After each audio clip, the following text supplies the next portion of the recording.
Senior assistant loco pilot Indian railway में। और आज के वीडियो में मैं अपना जर्नी शेयर करूंगी कि कैसे मैंने एएलपी सीबीटी 2 में एक अच्छा स्कोर की, उसके बाद साइकोमेट्रिक टेस्ट पास की, फिर मेडिकल हुई, फिर डॉक्यूमेंट वेरिफिकेशन, फाइनली मेरी सिलेक्शन हो गई। तो जब आप एएलपी सीबीटी 1 क्वालिफाई कर जाते हो, फिर आपको आती है कि अब क्वालिफाई नहीं करना है, एएलपी सीबीटी 2 में हाई स्कोर करना है। तो मेरी भी जर्नी कुछ ऐसी रही, लेकिन मैंने अपना तैयारी एएलपी सीबीटी 1 एग्जाम्स देने के बाद ही एएलपी सीबीटी 2 का नहीं की थी। मेरे में थोड़ी सी ये कमी रह गई थी, क्योंकि मैंने बहुत कम टाइम में तैयारी किया। मैं थोड़ा सा ध्यान नहीं दे पाई थी कि एएलपी सीबीटी 2 का तैयारी करूं या किसी और एग्जाम्स का तैयारी करूं। मेरे ये यहाँ पे क्लियरेंस नहीं था, तो इसी वजह से मेरी तैयारी जो शुरू करने में थोड़ी लेट हो गई। लेकिन आप लोगों के पास अभी काफ़ी समय है, तो आप लोगों को एएलपी सीबीटी 2 का तैयारी मतलब स्टार्ट कर देना चाहिए, शुरू कर देना चाहिए, क्योंकि दिन प्रतिदिन कंपटीशन का लेवल बहुत अप होते जा रहा है। और एएलपी सीबीटी 2 सिर्फ क्वालिफाइंग इन नेचर नहीं है, इसमें स्कोर करना है और इसी से आपके मेरिट बनेंगे। तो मेरी जो जर्नी रही थी, जब मेरे रिजल्ट आ गए उसके बाद मैंने एएलपी सीबीटी 2 एग्जाम्स के लिए सोचा। फिर फर्स्टली मैंने सिलेबस देखा, वेबसाइट से सिलेबस डाउनलोड किया या फिर गूगल कर लो, वहाँ पे सिलेबस मिल जाएंगे। जब आप सिलेबस देखते हो उसमें दो पार्ट में होते हैं, पार्ट ए और पार्ट बी। पार्ट ए जो होते हैं उसमें 100 क्वेश्चंस होते हैं, 90 मिनट्स, 1 नेगेटिव। और पार्ट बी जो होते हैं उसमें 75 क्वेश्चंस होते हैं, 60 मिनट्स होते हैं, 1 नेगेटिव। जो ट्रेड पेपर होते हैं उसमें 35% क्वालिफाई मतलब मार्क्स लाना मस्ट हो जाता है, क्योंकि अगर आप उसमें क्वालिफाई नहीं करते हो तो आपका जो पार्ट ए में आप मेरिट लाते हो उसका कोई मतलब नहीं रह जाता, कोई मकसद नहीं रह जाता है। मेरे समय में ऐसे कई एस्पिरेंट का हुआ जिन्होंने पार्ट ए में काफ़ी सारा हाई स्कोर किया, लेकिन पार्ट बी में क्वालिफाई नहीं कर पाए। क्योंकि रैंडम से थोड़े से मतलब लेवल चेंज हो गया था और अप लेवल के आ गए थे जो ट्रेड पेपर आए थे, और बच्चों को आइडिया नहीं लग पाई। उन्होंने वो घिसा पिटा पैटर्न पढ़ते रह गए, उन्होंने ज़्यादा कंसेप्ट पे ध्यान नहीं दिया और लास्टली जाके ट्रेड पेपर में फेल हो गए। तो आप लोगों से मेरी रिक्वेस्ट रहेगी, जितना ही ध्यान आप ट्रेड मतलब कि पार्ट ए में दे रहे हो, 100 क्वेश्चंस में दे रहे हो, उससे थोड़ी सी कम, लेकिन इतना तो जरूर ध्यान दे जिससे आपका ट्रेड पेपर में मतलब 35% से कम मार्क्स नहीं आए। और आप लोगों को 35% नहीं सोचना है, आप लोगों को सोचना है कि 40%, 42% ले आओ, जिससे लेवल थोड़ी टफ भी रहती है। तो आप लोगों को 35% लाने में कोई दिक्कत नहीं हो। तो जो मेरी स्ट्रेटेजी थी पार्ट बी के लिए, ट्रेड पेपर के लिए, वो था कि किसी भी बुक से कंसेप्ट क्लियर करना, क्योंकि बिना कंसेप्ट क्लियर किए आप किसी भी पेपर में मतलब 35% भी इजीली नहीं ला सकते हो। तो इसी वजह से मैंने कंसेप्ट पे ध्यान दिया था और एक बेसिक बुक्स पे ध्यान दिया था। बच्चे क्या करते, कोई भी गाइड निकाल लेते, कोई भी पतली बुक निकाल लेते, कोई भी कुछ, और ऐसे ही पढ़ना स्टार्ट कर देते रैंडम से। वैसा बिल्कुल नहीं करना है। कम था, उसके बावजूद मैंने एक टेक्स्ट बुक खरीदा था जो एग्जाम के जैसे भी एएलपी सीबीटी 2 का जो पार्ट बी में होता है, आप सिलेबस देखोगे उससे हूबहू मैच करती थी। वैसे आपको एक बुक्स लेना है, उसके थ्योरी को अच्छे से कंप्लीट करना है, और जो भी उसमें न्यूमेरिकल है उसको उस टेक्स्ट बुक से अच्छे से कंप्लीट करना है। उसके बाद आप लोगों को मॉक लगाना है और फिर देखना है कि मेरे स्कोर कितने आ रहे हैं। वो भी मॉक टेस्ट किसी एक से नहीं लगाना है, आप एक से लगाए, लेकिन आपको थोड़ा सा तो डाउट हो सकता है कि ये up to date, up to pattern है या नहीं, तो आप किसी और का भी मॉक टेस्ट लगा लें, एटलीस्ट 2 का मॉक टेस्ट लगाएं। अगर ठीक है आप ऑनलाइन लगाते हो तो ऑफलाइन किसी और का लगाएं, और आप अच्छे से चेक कर ले कि मेरे को 42 में किसी भी मतलब परसेंटेज मॉक टेस्ट में ला रहा हो। क्योंकि हो सकता है एग्जाम से फिर से लेवल थोड़ा अप आ जाए, और डिस्क्वालीफाई क्यों करना है जब पार्ट ए में आप लोग इतना मेहनत करते हो। तो पार्ट बी में तो मैं यही कहूंगी कि आप पहले 1 से 2 बुक खरीदिए, उतनी भी ज़्यादा मत खरीद लीजिए जो आउट ऑफ सिलेबस हो। अगर आपने बुक खरीदा भी है तो पहले आप सिलेबस डाउनलोड कीजिए, वहाँ से मिलाइए। मैंने सिलेबस डाउनलोड किया था, बुक्स खरीदा था, फिर सिलेबस से मैंने देखा था कि हाँ ये चैप्टर है, फिर उसमें वो चैप्टर टिक लगाए थे, फिर ये चैप्टर मैंने सारे टिक लगा लिया था, और मैं उसी चैप्टर पे फोकस करती थी जो सिलेबस में है।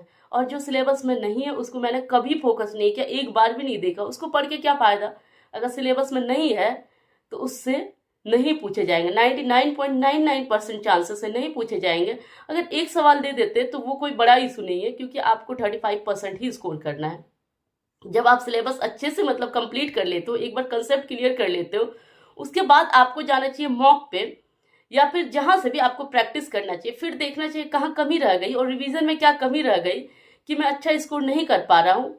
जब आप ये श्योर हो जाते हो कि पार्ट बी में मैं क्वालिफाई कर जाऊंगा, तब ध्यान देने की बात आती है पार्ट ए में, क्योंकि पार्ट बी के बिना आप मतलब पार्ट बी में क्वालिफाई नहीं करते हो, पार्ट ए में आप कितना भी अच्छा स्कोर कर लो, वो बर्बाद ही है, बेकार ही है, आपको जॉब नहीं मिल सकती।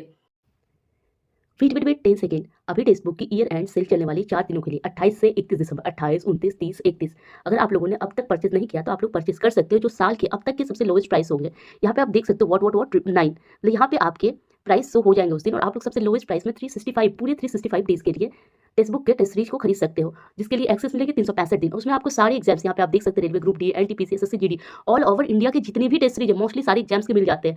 देखिए यहाँ पे 553 total PYQ previous year paper, 3139 total test. यहाँ से आप लोग चैप्टर वाइज टेस्ट लगा सकते हो, आप यहाँ पे सब्जेक्ट वाइज भी टेस्ट दे सकते हो, प्रीवियस ईयर पेपर भी बना सकते हो, फुल लेंथ मॉक टेस्ट भी लगा सकते हो। इससे आपको तैयारी में मदद मिलेगी, और इतने सस्ते में, इतने कम प्राइस में, इतने चीप प्राइस में हम एस्पिरेंट का तो सोच ही सकते हैं। जहाँ चीप प्राइस जिस वक्त दिखती है हम लोग एकदम फटाफट परचेस करना स्टार्ट कर देते हैं। तो आप लोग इस 4 दिन का ध्यान रखें और लोवेस्ट प्राइस पे टेक्स्ट बुक के टेस्ट सीरीज को खरीदे और अच्छे से टेस्ट दें और एग्जाम से सिलेक्शन ले। अगर आप लोगों को इस प्राइस के बाद भी यहाँ पे जो मेंशन प्राइस है डिस्काउंट चाहिए, तो 12% यहाँ पे आप देख सकते हैं, 12% डिस्काउंट के लिए आप लोग कूपन कोड यूज कर सकते हैं एग्जाम, तो एक्स्ट्रा 12% का डिस्काउंट मिल जाएंगे। जब आप पार्ट ए में जाओगे तो 100 क्वेश्चंस होते हैं, 90 मिनट्स फ्रंट एंड नेगेटिव, तो उसमें 25 क्वेश्चंस एप्टीट्यूड, 25 क्वेश्चंस रीजनिंग, और जो 40 क्वेश्चंस होते हैं वो basic science and engineering drawing के होते हैं। जब आप उसमें बात करो कि बेसिक साइंस कितने आएंगे, इंजीनियरिंग ड्राइंग कितने आएंगे, तो आप एक अप्रोक्सीमेट सोच लो कि 30 क्वेश्चंस तो आपके बेसिक साइंस से ही आएंगे, और जो रही 10 क्वेश्चंस वो आपके इंजीनियरिंग ड्राइंग से आएंगे। अब आप बाद में मत बोलना कि दीदी 12 क्वेश्चंस आ गए, 8 क्वेश्चंस, मैं अप्रॉक्स बता रही हूँ, मेरे टाइम में तो कम ही क्वेश्चंस आए थे, 10 से कम ही इंजीनियरिंग ड्राइंग में आए थे। और जो 10 क्वेश्चंस बचे 100 में, मैंने बता दिया 25 प्लस 25 प्लस 40 तो हो गए 90, और जो 10 क्वेश्चंस रहते हैं उसमें करंट अफेयर्स और जनरल अवेयरनेस के आते हैं। उसमें आप अगर 10 क्वेश्चंस में बात करोगे तो लगभग 5 से 6 क्वेश्चंस करंट अफेयर्स के आ जाते हैं और 4 क्वेश्चंस जनरल अवेयरनेस के। तो आपको 4 मतलब सिर्फ 4 क्वेश्चंस के लिए मैंने जनरल अवेयरनेस को पार्ट मतलब बी के लिए एलपी सीबीटी 2 के लिए नहीं पढ़ा था। क्यों? क्योंकि अगर 4 क्वेश्चंस आते हैं, आप ऑलरेडी सीबीटी 1 तक इतना पढ़ लिए होते कि 4 में तो 2 सॉल्व कर लोगे, 2 नहीं तो 1 सॉल्व कर लोगे, बचते हैं 3। और आप 3 क्वेश्चंस के लिए मतलब अगर उतना ज्यादा ध्यान दे देते हो, टाइम खराब कर देते हो, तो बाद बाकी की सिलेबस अधूरी रह जाएगी। तो जब मेरे पास तो समय कम था, मैंने सीबीटी 2 के बाद तैयारी स्टार्ट की थी, तो मैंने एप्टीट्यूड और रीजनिंग को फिर से मतलब पढ़ा नहीं, क्योंकि मैंने एलपी सीबीटी 1 में पढ़ा था। उसके लिए मैंने सिर्फ मॉक प्रीफर किया, जब मैं टेस्ट लगाती थी उसी से मैं देखती थी, और जहां डाउट होता था मैं एक फार्मूला कॉपी रखी थी, वहां से फार्मूला रिवीजन करती थी, और क्वेश्चंस का अलग अलग क्वेश्चंस का टाइप रखी थी, जो मुझसे नहीं बनता था उसको रिवीजन करती थी। ऐसा नहीं कि जो मुझे आते बार बार मैं उसे प्रैक्टिस करूं। तो 50 मार्क्स तो हो गए। 10 मार्क्स में करंट अफेयर्स और जीए था, तो मैंने तो कहा कि 2-3 नंबर के लिए जीए पढ़ना कोई मतलब बड़ी बुद्धिमानी का काम नहीं है। करंट अफेयर्स तो मैं जरूर बोलूंगी, दिन प्रतिदिन लेवल इतने हाई होते जा रहे, तो आपको 5 से 6 नंबर भी इग्नोर नहीं करना चाहिए, ये भी अपने आप में एक बड़ी नंबर है।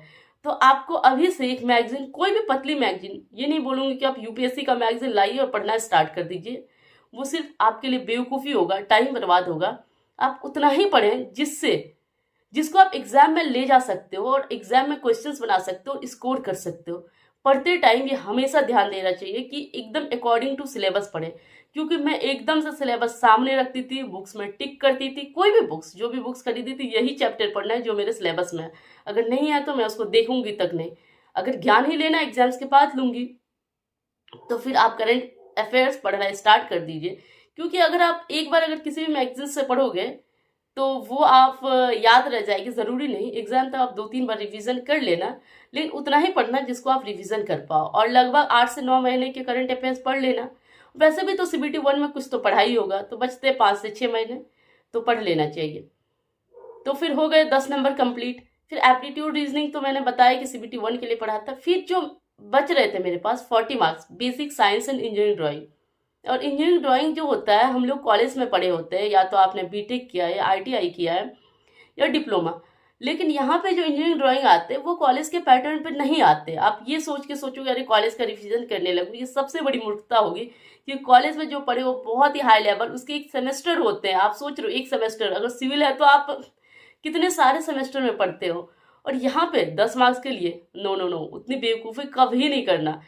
जो भी रेलवे के बुक निकालते हैं, कोई भी मतलब कोई भी, आप जाइए मार्केट में जाइए और basic science and engineering drawing के बुक खरीदिए और खुद से देखिए कौन से बुक्स आपको समझ में आ रही है और कौन से अप टू डेट सिलेबस मतलब अकॉर्डिंग टू पैटर्न है, और आप कभी भी एक बुक्स मत खरीदिए, 2 बुक्स लेते आइए, क्योंकि एक बुक्स में सेटिस्फैक्शन नहीं मिल पाती क्या ये बुक्स अप टू डेट या सिलेबस के अकॉर्डिंग है या नहीं।